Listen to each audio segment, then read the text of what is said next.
Good evening. This is News.PH, but it's not politics as usual. I'm Amelin Veloso.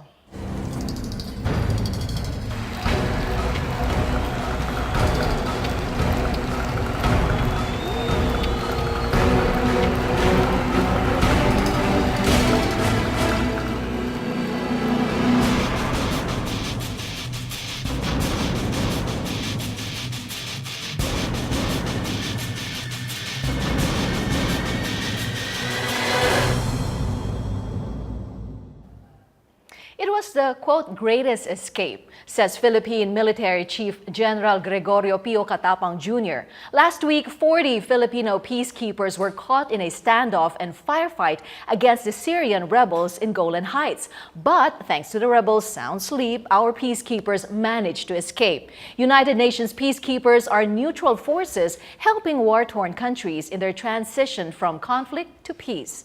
The UN mission has over 1,000 troops from different countries, including Fiji, India, Ireland, Nepal, Netherlands, and the Philippines. Our guests tonight in the first half of the show are first we'll have the wives of the peacekeepers, or two of the peacekeepers in Golan Heights. We have Mila Escarcha. She is the wife of Staff Sergeant Nole Escarcha. And we also have with us Grace Corpus. She is the wife of Corporal Michael Alan Corpus. And later on in the second half, we'll have Chief Brigadier General Domingo Tutaan Jr. He's the spokesman of the Armed Forces of the Philippines. And we'll also have Colonel Roberto Ancan. He's the commander of the Peacekeeping Operations Command of the Armed Forces of the Philippines. But first, let's talk first to the wives. Now, thank you so much for joining us this evening, Grace and Mila. Magtatagalog tayo para kunwari nagkwentuhan lang tayo sa ngayon. So, Grace and Mila, first of all, kailan niyo huling nakausap yung mga asawa niyo? Ikaw, Grace? Kanina po, ma'am. Kanina umaga lang? Opo. Ah, okay. Kamusta naman siya?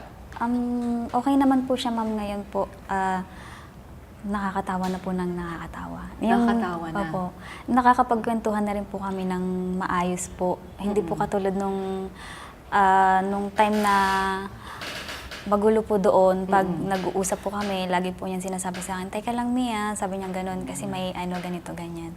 Tapos po, bawat maririnig po sa background, ma'am, yung mga sumasabog po na... Yung putukan, opo, yes naririnig po. mo? Opo.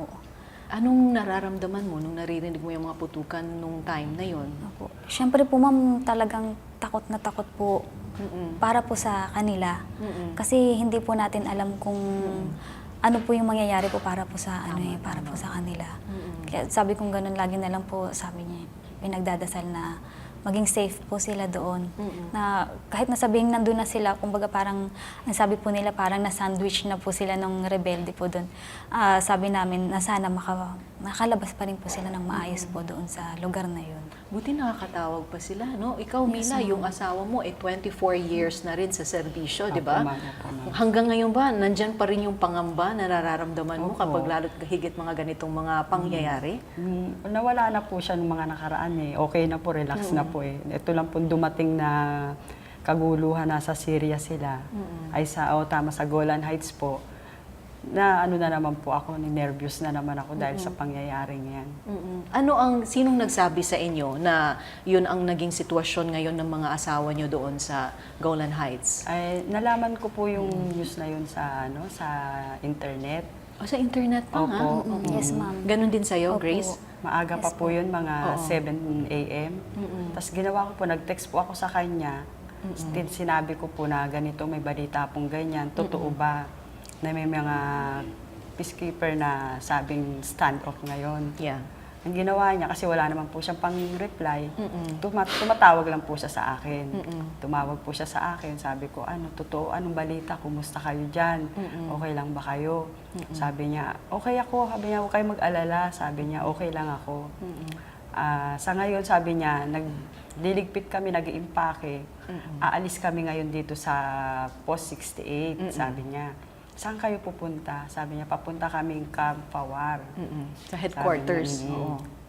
O ganun ba? Sabi niya, sige. Nagmamadali siya dahil sabi niya nga mag-iimpake. Sige, sabi ko, basta pagdating niyo ron, tumawag ka na lang sa akin. O sige, sabi niya, tatawag ako.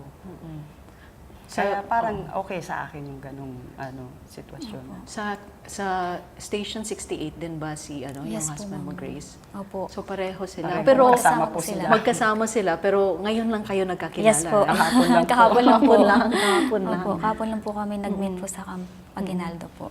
Yung Grace, yung husband mo, bago siya na Golan Heights, saan nga siya na-assign? For 11 years na rin siyang sundalo, di ba? Yes po, ma'am. Ang unang assignment po niya, ma'am, sa Fort Bonifacio po. Oo, sa headquarters ng Philippine Army. Opo, yes po. Pagka po niya, ilang years din po siya doon. Ng 2008 po, ma'am, nalipat po siya ng Mindanao. And then, noong 2011 po, after po ng, nag-schooling po siya dito sa Camp O'Donnell po sa Tarlac. After po ng schooling, nalipat na rin po siya dyan din po mismo sa division po. Aha. Ikaw, Mila, yung husband mo naman, nag-Mindanao din siya, di ba? Opo, year 2000 po yung sinasabi po niya na pinasok po yung Camp Abu Bakar. Isa po sila sa Kasama siya doon. Opo. Okay. Mahirap po sitwasyon doon kasi Oo, at that time, bakbakan din yung patayan din yung saka time ang na yun. mahirap sa amin, hindi siya nagpaalam. Ano Yun ibig daw mong po sabihin ang- hindi siya nagpaalam? Hindi niya sinabi na Opo. may kaguluhan doon? Hindi po. Nandun na siya sa Mindanao nung tumawag siya sa akin. Ang order daw po sa kanila ganun, wala nang uuwi na sa pamilya. Kaya nung tumawag siya, sabi niya sa akin, nandito na ako sa Mindanao. Anong ginagawa mo dyan? Ang layo, no? Taga Manila ka dito. Parang dito lang siya naka-assign nun sa parting Ay, hindi. Bago siya mag-Mindoro. Basta dito, Luzon din po siya, ma'am. So, paano naman sila ngayon napasama dito sa peacekeeping mission dyan sa Syria, sa Golan Heights? Oh, let's start with, sige, ikaw naman, Grace. Paano sila nasama dito? Anong kinwento nila sa inyo tungkol dito? Hindi ba kayo nanangamba na parang palayo na sila lalo? Hindi na sa Pilipinas? Ang alam ko po, ma'am, voluntary, po yun, na bilang... Pinili niya. Opo. Oo. Kinausap ba kayo na may gusto sana niyang mag-apply nga dito sa Golan Heights? Kinausap ba kayo? Pinaalam naman po sa amin, syempre bago po sila mag-schooling o mag-training sa Tarlac. Anong sabi nila tungkol dito sa pagpunta doon sa abroad? Syempre parang karangalan din po yun, di ba po, ma'am, na bukod dito sa Pilipinas, makakarating pa sila ng ibang bansa. That's true. Opo, madadala Tapos, po nila yung pangalan Karangalan po po natin yun, di po ba? Representative talaga siya ng Philippines. Opo. Sabi ko, saka peacekeeping, parang maganda naman pakinggan dahil peace. Papayag naman po, kahit sino naman po di ba At ang papayag. balita ko, mataas daw ang compensation, yung bayad daw. At least $900 a month daw or something like that. Naging ano ba yun? Naging parang mga lalo bang naging mas okay, mas madali, mas magaan? Opo. Mas malaking considering tulong na kasi dahil mas malaki ang ano niya. Extra income din po yun, di po ba? Parang maganda po para sa isang pamilya namin yung ganung magkaroon ka ng ganung allowance. Pero sabi ko nga, maganda ba dyan? Hindi ba delikado dyan? Ano naging sagot niya? Okay naman daw. Okay po yun. Okay, sabi niya. Hindi naman kami papadala dyan ng ikakaano ng buhay namin, sabi niya. Siyempre, hindi naman tayo papahamak ng gobyerno natin, sabi niya. Bago naman kami pumunta ron, siyempre alam naman ng gobyerno ng Pilipinas na nakipag-ano naman sa UN. Sabi, okay dun sa ano. Ikaw, Grace, yan din ba ang sinabi sa'yo? Or sinabi mo, huwag na lang, dito ka na lang, Han? May Han pa. Nagsabi din po ako niyan, ma'am, kasi syempre po malayo po sa amin eh. Tsaka hindi po natin alam kung anong mangyayari din po sa kanila doon. Kaya lang, ano po yan, ma'am, ang tawag po sa kanila, ang ano po kasi, ma'am, call of duty po. Kailangan po talaga eh. Kahit na po sabihin, kaming family, umayaw kami, hindi pa rin po kami priority, kundi yung trabaho po niya. Masakit din yun, ha? Yes, ma'am. Di ba Mas pwede ang priority call po of talaga. duty si Mrs. din? Naku, mamaya, ito kung pagtutuloy natin yan, para naman makilala namin lalo, ano ba ang buhay din ng isang asawa ng sundalo? Yes, Kasi usually nakikita na namin yung ginagawa ng sundalo, pero paano naman yung pamilya niya? Gusto sana namin makita din yan para maintindihan din namin yung mga experiences nyo and what you have to go through para lang sa ating bansa, di ba? Okay, we'll continue with our discussion when we return. This is News.PH.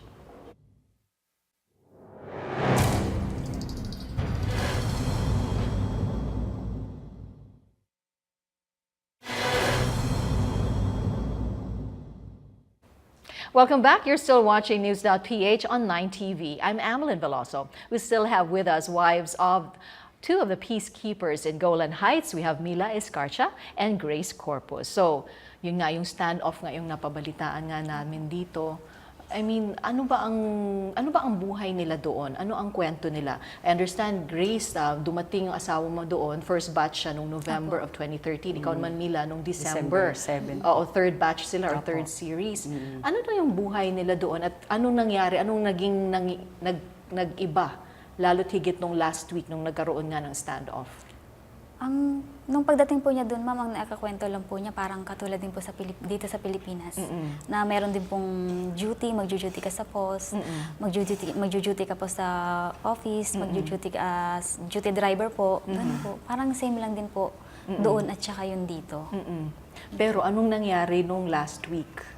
Di ba yung may naririnig na raw sila sa background? Yes. Nakausap niyo ba sila? Actually, nakausap niyo sila habang nagkakaroon ng bakbakan, right? Sa akin po, hindi sa'yo? pa. Sa akin po, hindi. Tapos Tapos sa'yo. bago po mangyari yung Bagong pangyari, standoff. paalis pa lang sila. Opo. Tapos ikaw, Grace, yun Yes, yun, ma'am. habang nangyayari. Habang nag-uusap, yes po. Every time po Oo. yun, ma'am, na merong ano doon. Kahit nung hindi pa po yung itong standoff mismo, tuwing may sumasabog, may nagbabarilan po doon, natataon po talaga na magkausap po kami mag-asawa. Tapos tinatanong ko po sa kanya, sabi ko, ano yun? Tapos sinasabi niya, wala. Sabi niya gano'n, nag-ano lang yan, may fireworks lang yan dito. Yun po yung lagi niya sinasabi, ma'am, may fireworks lang daw po doon. Tapos yun po, Naniwala ka na fireworks? Of course, syempre alam mo hindi, naman ma'am. Opo. Pero yun ba, pag sinabi sa'yo yun, parang, kumbaga, maiibsan kahit papano yung pangamba mo? hindi rin, ano? hindi rin po, ma'am, Nakikita ko, naluluha ka na eh. Hindi po, ma'am. Naalala mo pa, no? Yes Nung po. sinabi Kasi sa kanya, nung- sinabi sa'yo. Actually po, ma'am, talaga nung standoff, hindi niya po sinabi sa akin yun na sila po mismo yung nandoon. Ang parang sinasabi lang niya sa'yo ay Ang nabalitaan ko po, ma'am, na yung border po ng Golan Heights at saka ng na nasakop na po ng rebelde. Yun po yung naano ko. Tapos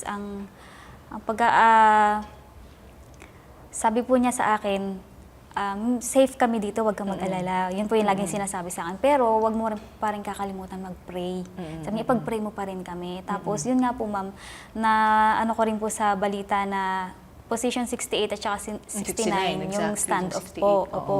Doon po parang alam mo po, ma'am, yung parang nanginig yung buong katawan ko. Sabi ko gano'n, bakit hindi niya sinabi? Lagi kaming nag-chat, lagi po kami nag-uusap. Hindi niya po sinabi sa akin na gano'n nga po, na sila po pala yung nandoon. Tapos nung nagtanong po ako, sabi niya sa akin, hindi, okay lang kami dito. Nandito naman kami sa loob, safe naman kami. Sabi ko nga po sa kanya, paano magiging safe kung nandiyan kayo sa loob, wala kayong lalabasan kasi nasa paligid na ninyo yung mga rebelde. Sabi niya ganun, basta magtiwala ka lang na, sabi niya ganun, makakalabas kami ng maayos dito. Yun po yung sinasabi niya, ma'am.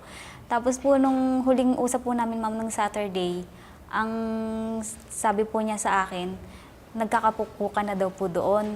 Yun po yung nabanggit niya sa akin. Pukpukan, as in nagkaroon ba sila na Opo, parang as in, yes, ma'am. nagsuntukan na sila? Nagbabarilan. Nagbabarilan na. Opo. Okay. Yun po yung sabi niya sa akin, sabi niya, may tuloy-tuloy yung pukpukan dito. Yun po yung sabi niya. Kasi 7 hours po sila, di ba, na nag- palaban. oo. Opo.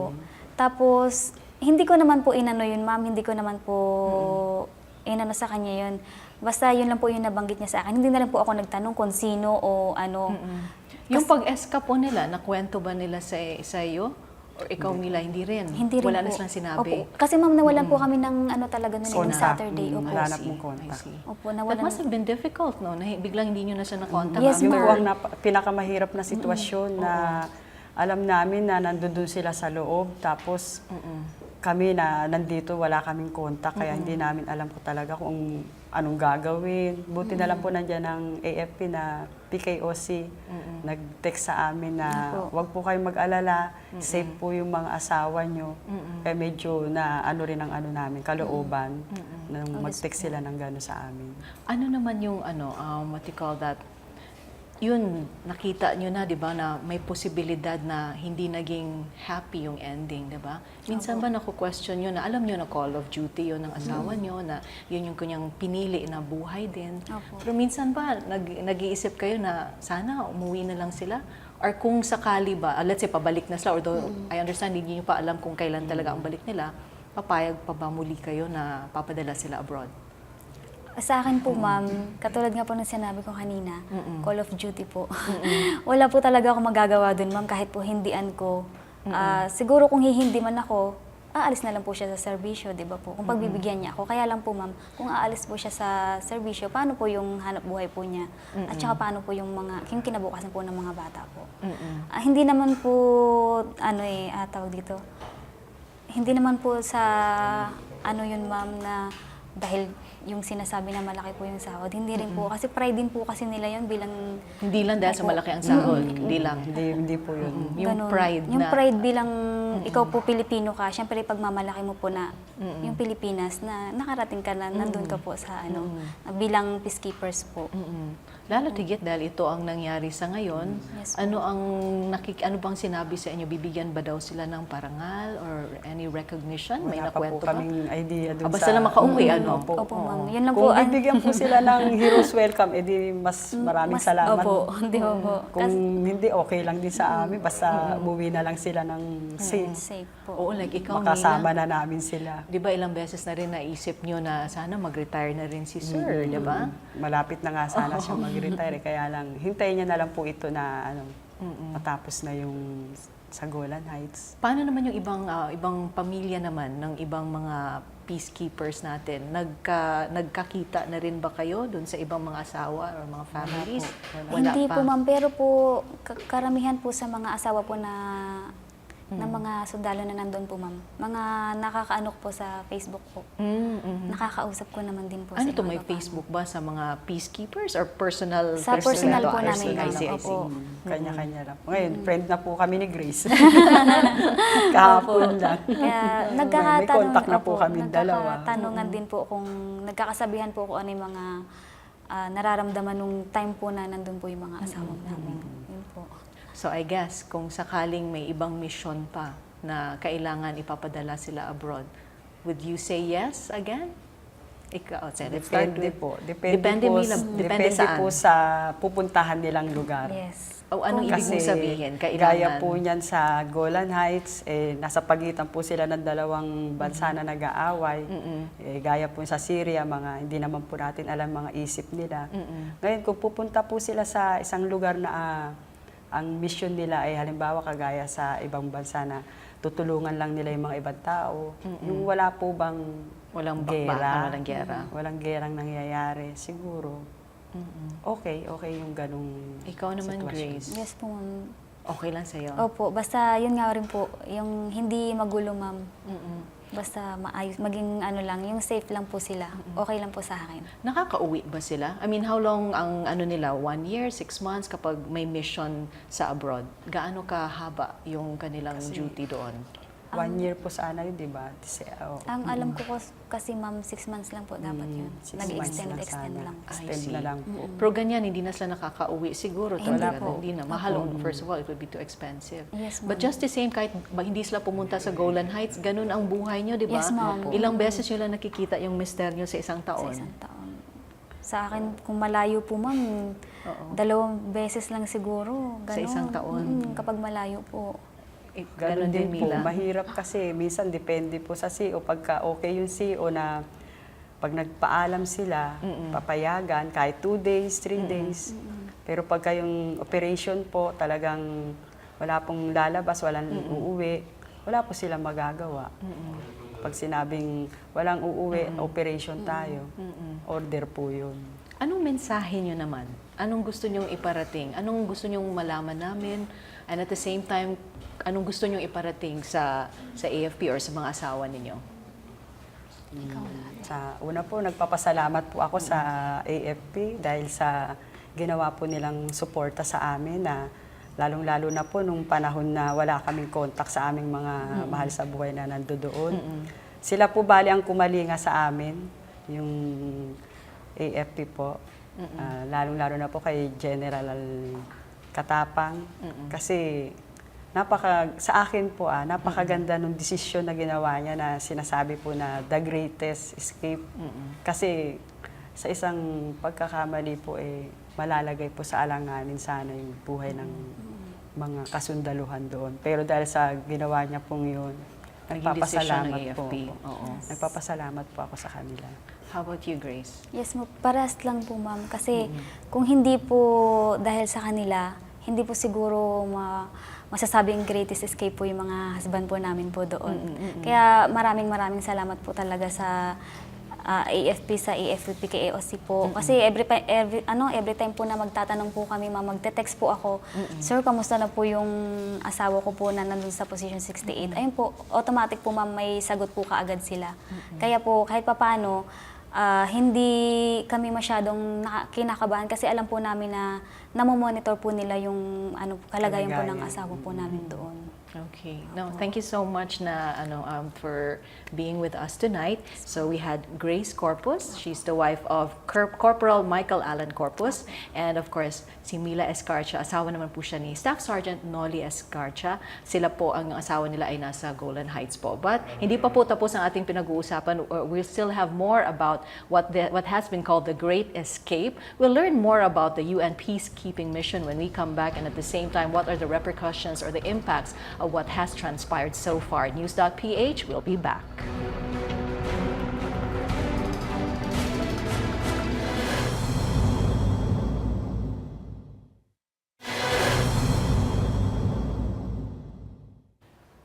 Welcome back. You're still watching News.PH on 9TV. I'm Amelin Veloso. Joining us in the second half of the show is Major General Domingo Tutaan Jr., spokesman of the Armed Forces of the Philippines. Good evening. Good evening, General Amelie. Tutaan. Good evening to all our viewers tonight.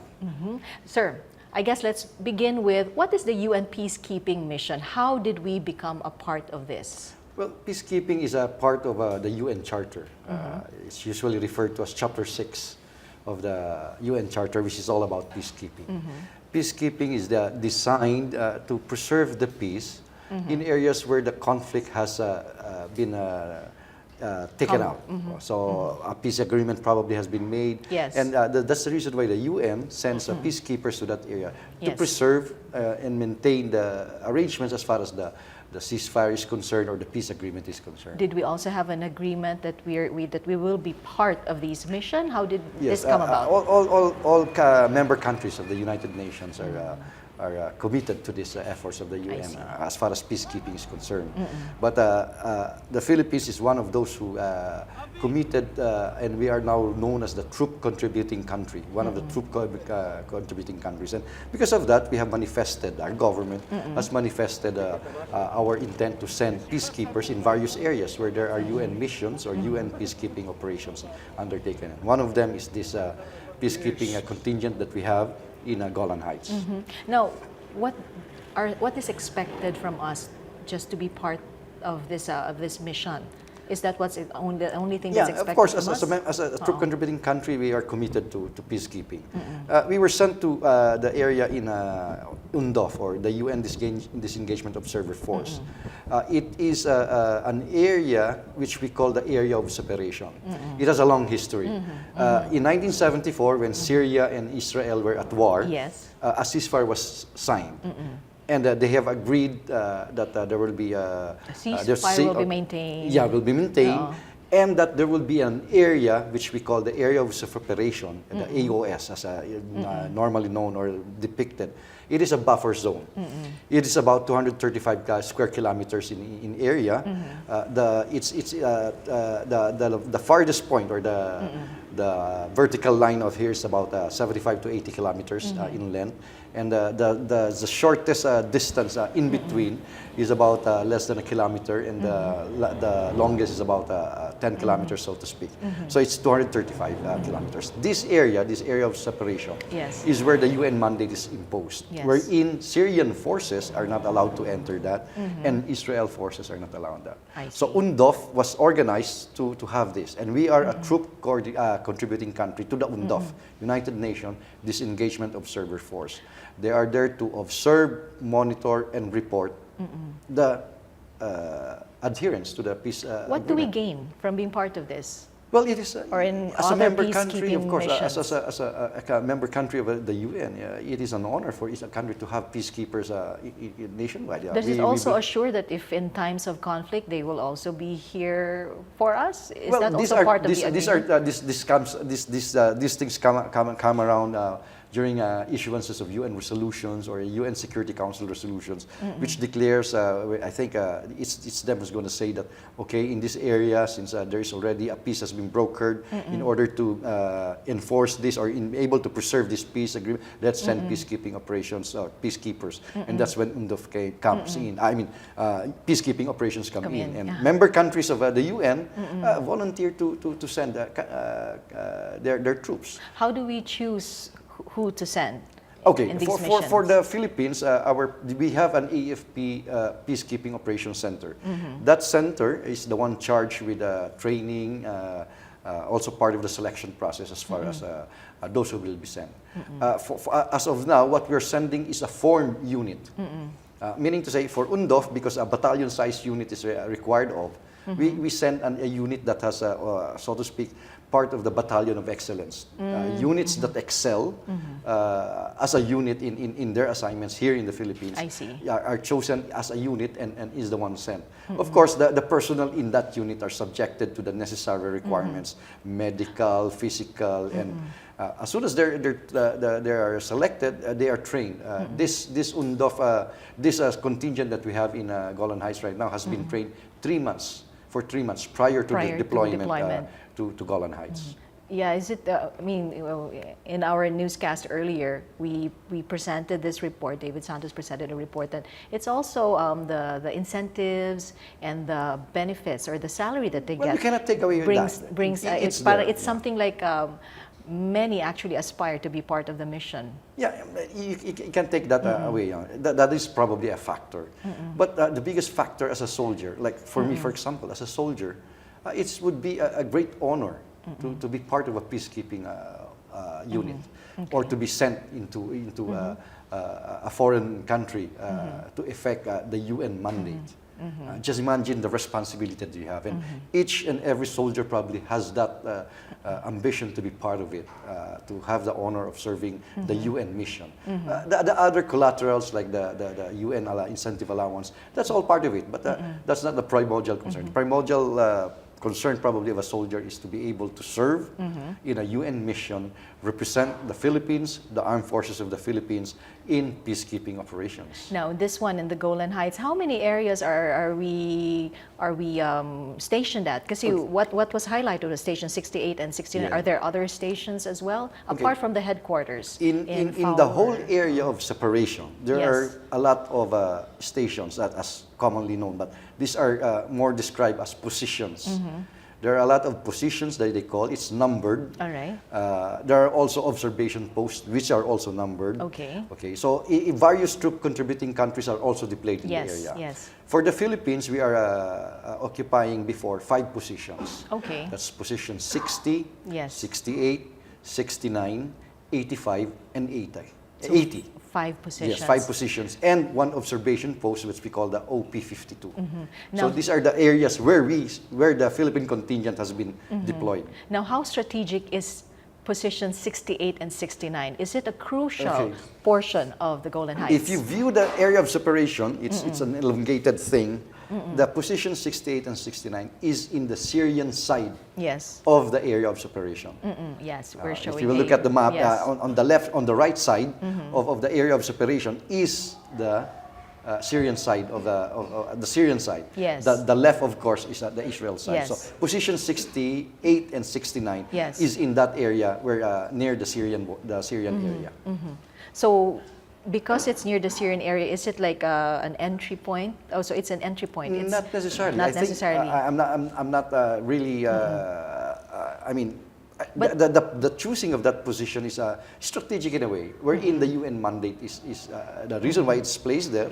It's the headquarters of the UN disengagement observers force who decided on this, where to put these positions. And this was not arbitrarily designated or things. Of course, this had been taken into consideration the strategic value of each position. From what you've gathered, why were the Syrian rebels there?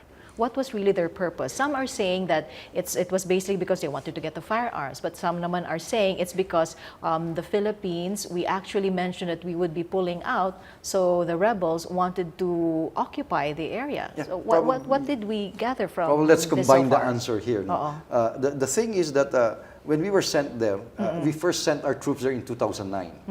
And the situation at that time was that they were strictly part of the UNDOF and to preserve that area of separation. Yes. But over the years that came after 2009, there was a Syrian conflict internal to them, a civil war of some sort. Yes. Wherein anti-government armed elements, or the Agais as they call it, are fighting Syrian government and the Syrian armed forces. And the Yes. conflict has been escalating and has been nearing that side of the AOS, which is in the Syrian side. And Yes. so the conflict has been concentrated in that area, which is very adjacent to position 68 and 69. I see, I see. The reason being, probably, I'm not really in a position to say so, because that's the conflict between Syria and Syrian forces, Syrian anti-government armed elements. But that is not the concern of the UNDOF. The concern of the UNDOF really is the AOS. But since they came and they were nearing the position 68, that was the one that started all this concern as far as the conflict in the area is concerned. Now, this last year, I think it was last year, wherein some of our troops were also abducted, but they were released eventually. What was different about this particular attack? Can we call it an attack? What was different? The incidents of last year, wherein 21 of our soldiers were abducted, and another incident wherein 4 were also abducted. I think the difference is that this was not done in the position. In what we're stationed at. This was done outside that position, so Yes. it was probably en route into a highway in somewhere where rebels from the Syrian rebels entered, because they go into the AOS of some sort, and probably that's where they abducted our soldiers last year. Ah, okay. So it's not in the position itself. Okay, okay. So does it mean that that's why the action had to be such? I mean, what was why was it necessary that they should not follow the order of their UNDOF commander Singha, which was to surrender their firearms? Let's put it this way, Amelino. When things escalated, our troops were still in their position. Of course, the thing of that is position 68 and 69. Yes. In the early morning of a Saturday, Syrian time, Yes. which was about noon time, because we are 5 hours advance Syrian time. The position 69 was being already vacated. We were repositioning our troops. While the rebels were there, Yes. 69 they were able to be, Yeah, they were they were extricated. repositioned They were able with the help to of leave. other troop contributing countries, Irish the troops, Irish, right? the Did I get Irish it troops, right? because they had the armored vehicles there. So but at the same time, the position 68 was being assaulted by the rebels. I see.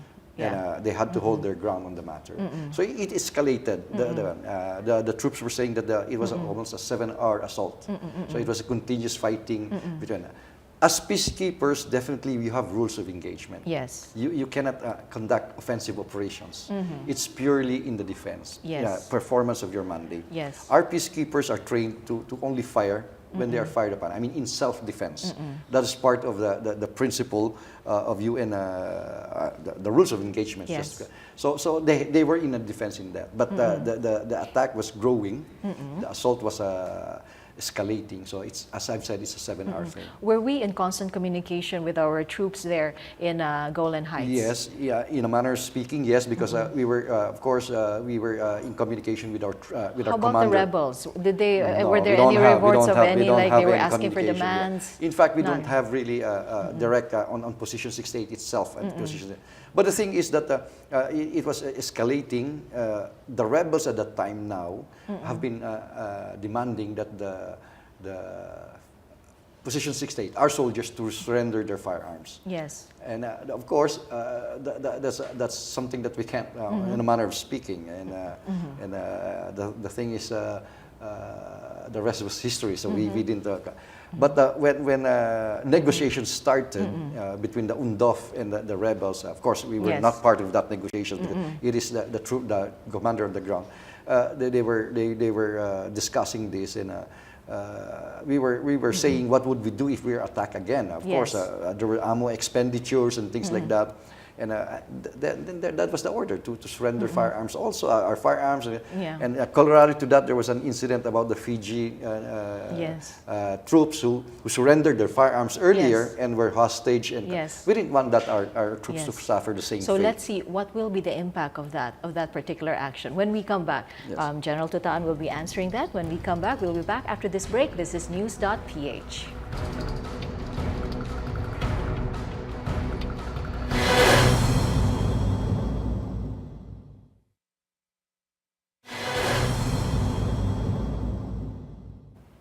Welcome back. You're still watching News.PH on 9TV. I'm Amlin Veloso. Still with us is Major General Domingo Tutaan Jr. He's the spokesman of the Armed Forces of the Philippines. And let's look at the impact of what has happened so far. So, let's go back to the fighting. Is it true that there was one Syrian rebel who was killed and 4 others were injured, and then there were 100 rebels versus 48 Filipinos? Those were the reports that our troops on the ground were receiving and reporting to us. And that is the reason why we really have to consider the repositioning of our troops from position 68. One is, if you surrender your firearms, then you will not be in defense anymore. You will not be able to carry out the mandate that you have, as far as the UN mandate that you have, and of course you will not be able to protect yourselves. Yes, but with that, General Tutaan, would they be in more danger now, considering they had this fight with the rebels? Would the rebels possibly be targeting Filipino peacekeepers because of what has transpired so far? Not really, but come to think of it, you have to also look at it from the point of view during that time, at the very point in time. What happens now if, upon surrendering the firearms, they will be hostage, just like what happened to the Fijian troops. What happened now to the Fijian troops? That we do not know up to this time. I don't have reports of that, of course. But did we endanger their lives because of the fighting? No, not really. Not really, in the sense that we have to, so to speak, assert the UN mandate in this area as far as the UNDOF is concerned. It might not have, but the thing is that if we did, then probably we'll have 2 problems: the Fijis and the Philippine troops. And we really don't know what would happen, of course, at that time. But the thing is, it's a safe assumption that we will be, so to speak, ducks in the pond, and we will not be able to protect ourselves. And they could do. Of course, we were worried also that during the 7-hour firefight or assault that the rebels did, there might have been casualties on their side. Yes, yes. And we don't know if there will be vengeance on this and things like. Remember, these are non-state actors. This is not totally a professional armed forces, so to speak, because this is armed rebels. And Al Nusra, which we believe that that's the front that they came have connections with or linkage with the Al Qaeda. So we have to put that into consideration. But what about our relationship with the United Nations, given that we didn't follow the order that was given to us? Would that have repercussions? It's more of. What did they say so far? I don't have a thing on the matter. Of course, for that it would be the Department of Foreign Affairs. But I don't think I think it's worth studying what really happened on a sequence by sequence or a chronological thing, and what were the considerations at that point in time.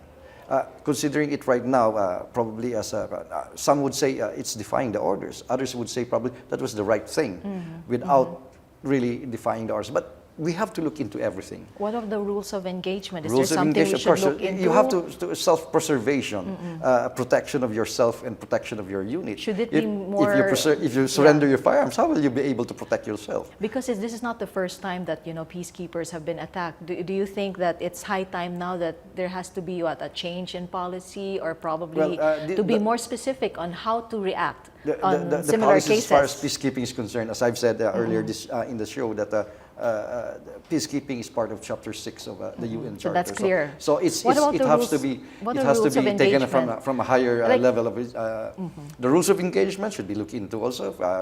Using this as an incident for Yes, lessons yes. learned, Yes, or yes. probably best practices. Yes. As you say, it will all depend on looking the whole incident. But we have to look at the events that transpired over the weekend Yes. in its totality, on a strategic point of view, so to speak, without really being very particular Very of a certain, did you defy the orders, Okay. or these things like that, Now, or were there looking at orders? it- You have to look at it from the whole greater. So, The UNDOF force commander might have his own reasons as far as this is concerned. Is but it really? Did he really no? I mean, what we've been hearing so far, because it seems like with what he ordered, it seems like he put the Filipino troops at risk. But was that really what happened? In a manner of yes, because he was telling our troops, as our troops were reporting, was that should you be assaulted again, then you just have to raise the white flag. You have to surrender your firearms so that you can the Fijis can be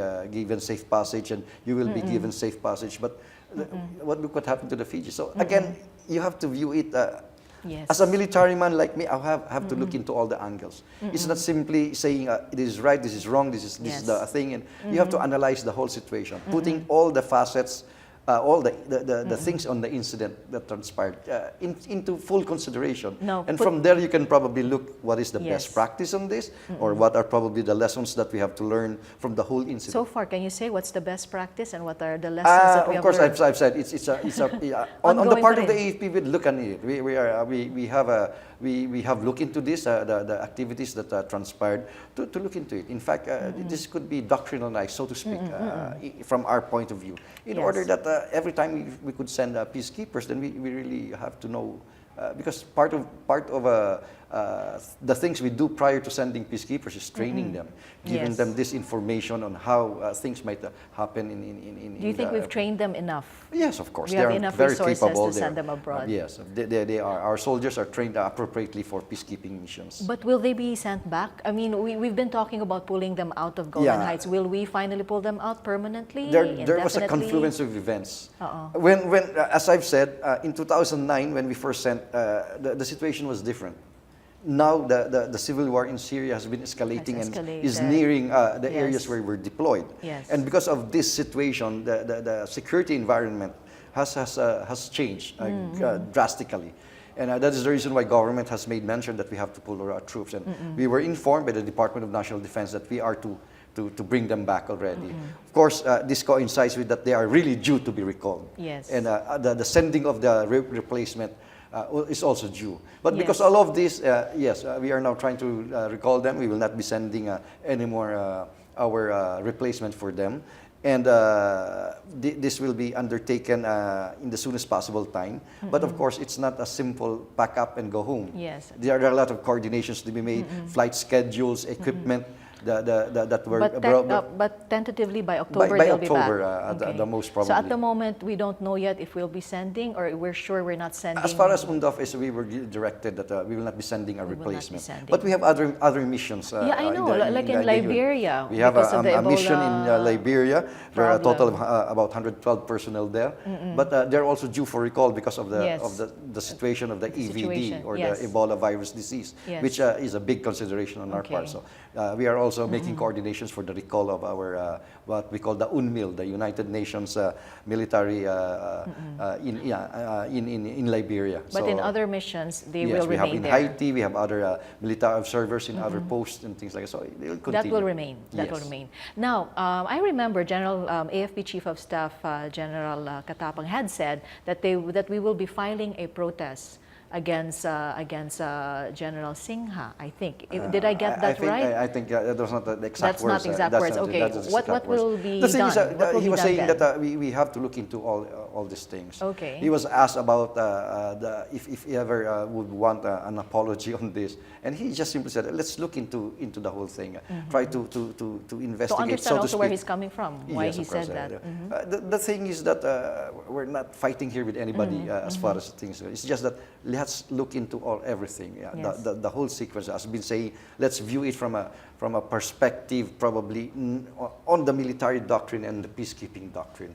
If we look at it from a civilian side of it, things might be muddled with some perceptions of the matter. And I think in order to really look at it on what can be done Yes. or what should not be done anymore is to study really and assess the events that transpired last week. I remember that the AFP was supposed to submit a report to President Aquino today, Wednesday. Where you, Yeah, where, yeah, that was actually the instructions of the President to the Yes. Chief of Staff and the Department So he of has to National- report already? Yeah, I really don't know yet if it was Okay. submitted at this time. Yesterday, General Katapang and I were discussing this, and the report was being still made at that time. I don't know if he was able to submit it yesterday or today. I don't have any, and I don't have the details yet of the report as of now. Now, some are saying that the quote greatest escape was actually just a lucky streak because the Syrian rebels were asleep. Call it as you want, but the thing is that this was deliberately done in a manner wherein the preservation of the lives of our soldiers. It was not simply, let's get out and let's go, let's walk going home while they're asleep. It's not simply, the area was minefield. It's an open ground. Once you're detected, you are, again, ducks in the pond, so to speak, and you don't have any cover and things like that. It's a long stretch. It's a 2.3 kilometers, more or less, a stretch. It's not a simple marathon that you run on that. You have equipage with you, ammunition, firearms, pack, and all these things. They had to walk So- 2.3 kilometers. Yes, with 2 hours, elimination, right? Oh. elimination of 25% of the Yes. moonlight and things like that. There was fog in the area. It's not simply, again, let's not view it from the movies. The movies are directed. The movies have people to say cut if there's something goes wrong. Here you don't say cut. If something goes wrong there, it causes lives. And that's why it wasn't a lucky thing only. It was a deliberate and done by professional soldiers, trained and capable in such a movement wherein we reposition from one position to another in order to, again, save the lives Where are of our they? soldiers. Where are they now? So nobody's manning position 68 and 69 The soldiers right now from position 68 are now in Camp Siwani. Camp Siwani is a camp in the Israel side. Okay. That is where the Philippine Battalion headquarters is. I see. Some of our troops are in Camp Fawar. That's in the Syrian side. That's where the UNDOF headquarters is. And we have also some troops way below in the Syrian Israel side of the The other AOS. three positions it's now that you one mentioned. position, okay. position 80. Position 80. So they're in 3 areas Yes. in Golan Heights Yes. now. So And they're, still we they're have doing it. And 300 again, we are doing all the other things, coordinations as far as the recall of our personnel are concerned. So how are they now? They're fine. They're in high spirits. I was able to talk to one of the officers there the other day, and they're really in good spirits, thinking that they were even saying, "Sir, we're quite happy to learn that the Filipino people has paid tribute to their actions, to their being to stand their ground in position 68, not giving in to the demands of the rebels to surrender our firearms." Will they be promoted? Will there be a recognition for them? Well, when there they will come be that back? recognition, definitely. But promotion is another, there's a different promotion system that we have. It will be a consideration, of course, but it's not a direct, this is going to be, when you come, you're going to, rewards will be given, awards rather, will be given, recognitions would be definitely given to them for what they have done. And of course, the greatest thing, Captain Ramones was telling me over the Skype the other day, that, sir, the biggest thing that I have had for the past few days is the statement that General Katapang is saluting him for the actions that they have made, standing pat. Imagine a captain being told by a 4-star general that I salute you for the actions that you made. And they were so happy about it. So to speak, parang mababa lang naman din ang kaligayahan ng kasundaluhan. A small pat in the back by our superiors is good enough on this. Of course, the other things that you see probably are all on movies wherein this kind of things are being undertaken. We want that, but we have to look at it from what procedures and policies that we have as far as these things are concerned. And very soon we will be knowing about what will happen. Yes. You mentioned And probably earlier when they about arrive. the study also that you'd Oh, like yes. to assess the situation. Yes. And That's all see part what of it. We happens call next. it the AAR, the After AAR. Activity Report. In any, whatever undertaking that we have. Some people call it After Operations Report and things like that. But that's basically the reason behind that is to learn from it. What can be done and what cannot be done anymore. As far as that's why we term it lessons learned and best practices. Okay, General Tutaan, thank you so much Thank for you very joining much us also. this It was a evening. pleasure on my part. Thank you so much. Okay, so we've been talking to Major General Domingo Tutaan Jr. He's the spokesman of the Armed Forces of the Philippines, and early on we spoke with the wives of some of the peacekeeping forces, two of the peacekeeping members of the peacekeeping forces in the Golan Heights. Well, thank you so much for watching News.PH. I'm Amlyn Veloso. Good night and have a pleasant evening.